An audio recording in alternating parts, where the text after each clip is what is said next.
Capítulo 280 de Boku no Hero Academia, gente. Mais uma semana em que o Gigantomachia supostamente não caiu. Eu não sei. Parece que ele caiu no final do capítulo. Tomara que ele tenha caído, pelo amor de Deus. O que eu tinha dito na semana passada sobre ele cair e a gente finalmente voltar para o Shigaraki aconteceu.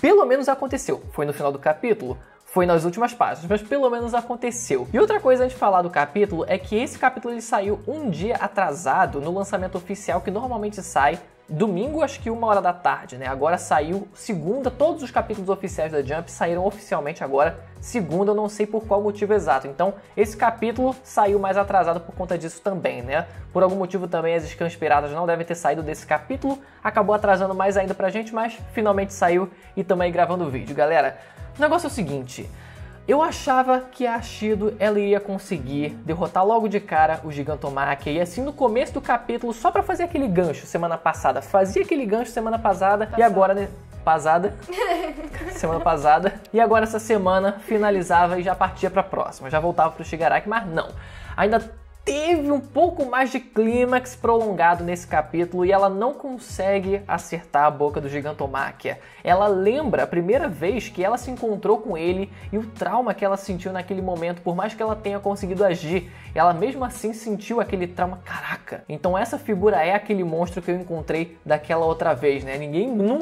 Ela nunca iria imaginar que seria aquela criatura que agora é, sei lá, 10 vezes o tamanho do que era na primeira vez que eles se encontraram. E cara, foi muito maneiro ela ter sido colocada em evidência nesse capítulo, nessa circunstância com o Gigantomachia e depois o Kirishima ter aparecido, porque o Kirishima naquele momento ele também se sentiu na obrigação de caraca, eu preciso ajudar, mas ele não conseguia tomar a iniciativa de ser proativo e conseguir ir pra cima e proteger a Ashido, por exemplo, aquelas garotas que estavam lá desprotegidas e o Gigantomachia na frente delas. Então agora, esse capítulo foi uma própria redenção pro Kirishima nesse capítulo.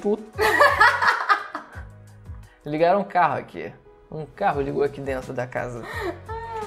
E a Ashido ela até poderia ter conseguido colocar a dose na boca do Gigantomachia se não fosse esse próprio trauma, porque a mira ainda estava lá, a boca ainda estava aberta, ela quase conseguiu. Só que pelo próprio trauma ela se desconcentrou e acabou que a dose acabou voando, né? Não foi na direção que ela queria. Isso, nossa, e o Gigantomachia assim, que até o momento a gente achava que só seria uma máquina de destruição que não pensava, ou pelo menos raciocinava tipo 5% do que deveria, ele nesse capítulo se ligou no que estava acontecendo e simplesmente isolou a Mount Lady de cima dele e estava prestes a dar uma mãozada. Irmão, se aquela mãozada pega na própria Ashido, ela morre. Eu acho que ela morre, assim. Eu acho que ela morreria tranquilamente. Assim. Eu não teria dúvidas disso, né? Mas o Kirishima consegue chegar para proteger ela, cara. Quando o Kirishima aparece para proteger ela, que homem, mas que homem. Eu não esperava que ele fosse aparecer, mas foi muito bom que eles dois tiveram, de certa forma, não foi bem um trabalho em equipe, mas os dois tiveram uma interação mesmo que indireta ali, né? O Kirishima salvando ela e tendo novamente, como eu falei, essa redenção dele, daquela sensação de culpa que ele sentia no começo, né? Quando os dois eles se conheciam lá no comecinho, daquela vez, naquele primeiro encontro com o Gigantomachia. E o Kirishima depois, mostrando ele correndo junto do Tetsutetsu, assim, os dois correndo pelo fogo, sem ligar pra nada, meu irmão.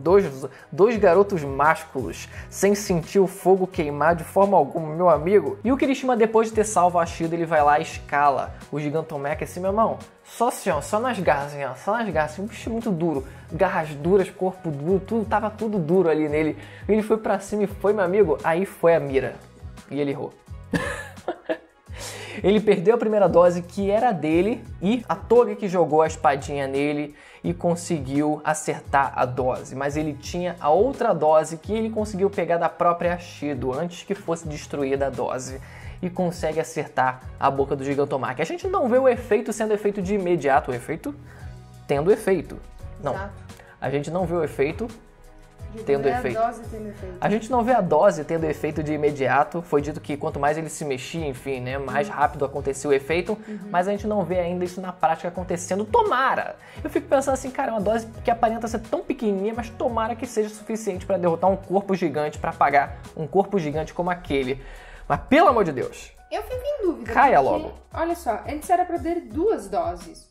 Então vai realmente fazer o efeito que é pra fazer? Porque eles só colocaram uma na boca dele. Iam ser 2 a princípio? Iam ser 2, tinha a dose da Ashido e a dose do Kirishima. Eram pros dois? Era pros dois colocarem a dose? Mas provavelmente, senão ia ter 2 pessoas pra quê? Era reserva, tá bom. Era reserva. Se não fosse reserva, pelo menos vai retardar um pouco o Gigantomachia, porque pelo amor de Deus, que ninguém aguenta mais. E o rosto dele aparentemente quebra. Aquilo que parecia ser parte da mandíbula dele, o que eu acho que era também, porque o corpo dele vai aumentando conforme o tempo e aquela parte, aquela estrutura da mandíbula dele também vai crescendo, ela meio que se solta, meio que se quebra e eu não sei ao certo se foi pelo bombardeio que ele levou depois de ter engolido a dose, mas eu vou acreditar que seja. Só é estranho que aquela parte da mandíbula tenha ido pra cima ao invés de ter caído pra baixo. Não sei, não entendi a gravidade nessa hora. Talvez ele só tenha, tipo, mexido pra baixo e o negócio... Opa! O chamado inércia. Aula de física número 1. Mas chega! Tomara que esse monstro tenha caído, meu irmão. Mas independente disso, eu não quero saber. Eu não quero mais saber. O que eu quero saber é da página final, do Endeavor de pé assim, meu irmão, e o Shigaraki no chão lá, se contorcendo assim, ó. Todo bugadão, assim, todo bugadão. O Endeavor só faltou falar. Eu achava que era spoiler de verdade, mas parece que era um fake da fala dele. Do Endeavor supostamente dizendo... Aí... Perdeu alguma moeda aí no chão? Tá procurando alguma moeda aí no chão? Por que tu tá deitado aí no chão? Tá catando alguma coisa? Tá catando milho e pombo? Tá catando milho e pombo. É isso, cara. É isso, cara. O meu herói nunca vai decepcionar. O cara é o herói número 1. O cara bota pra mamar qualquer vilão que apareça na frente dele. Tem alguma dúvida? Tem alguma dúvida? Tem alguma dúvida? Até levantar a cara aqui, meu amigo, porque não tem dúvida. Título do capítulo: Endeavor bota pra mamar. Bota pra mamar de novo, pela 5ª vez já, só nesse arco. Mas o Shigaraki... Ele, nesse momento, ele fala sobre família, como ele faz uma reflexão sobre como os heróis, eles priorizam muitas vezes pessoas que eles não conhecem, salvar vidas de pessoas que eles não conhecem, e eles acabam deixando as próprias famílias deles desamparadas de certa forma, né? Acabam que, por conta dessa profissão, indiretamente, isso prejudica a relação familiar deles, né? Direto ou indiretamente.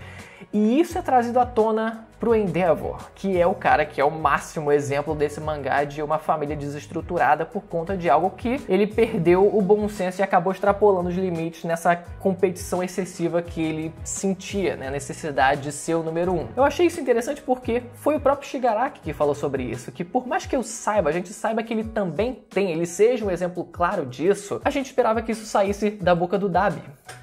E saiu do Shigaraki. E aí? O que vai ser essa discussão no próximo capítulo? Isso que eu tô interessado em saber. E outra coisa interessante também é que o próprio Shigaraki no finalzinho também, ele meio que começa a rachar. Tem umas rachaduras pretas no corpo dele. Uma dessas rachaduras a gente já tinha visto que era a que cruza um dos olhos dele e ela ainda permanece nessa página final, mas o resto do corpo dele também parece que tá rachando. E ele fala sobre ter uma convicção, antigamente, hoje ele não possui mais nenhuma convicção e parece que ele vai só enlouquecer. Ao meu ver, só parece que é uma metáfora pra tipo assim, olha, eu vou tipo ficar muito louco, ou ele vai usar alguma habilidade diferente que tem a ver com essas rachaduras. Imagina se é a própria habilidade do Redestro, do estresse, que começa a criar aquela sombra preta e eu acharia muito louco, mas acho que não é não. Só me veio aqui a mente porque é a única coisa preta que parecia lembrar pra mim. Não vai ser. Porque senão pode matar o Redestro da história. Semana que vem a gente descobre o que vai acontecer. Se eu não me engano vai ter capítulo sim. Semana que vem a gente vê. Beleza, galera? Mais uma vez, mais uma semana. Espero que você tenha gostado do vídeo. Deixa o like se você gostou, se inscreva no canal e ativa o sininho para receber as notificações dos próximos reviews semanais do mangá de Boku no Hero e do anime quando voltar a próxima temporada. Beleza? Até a próxima. Tchau. Tchau.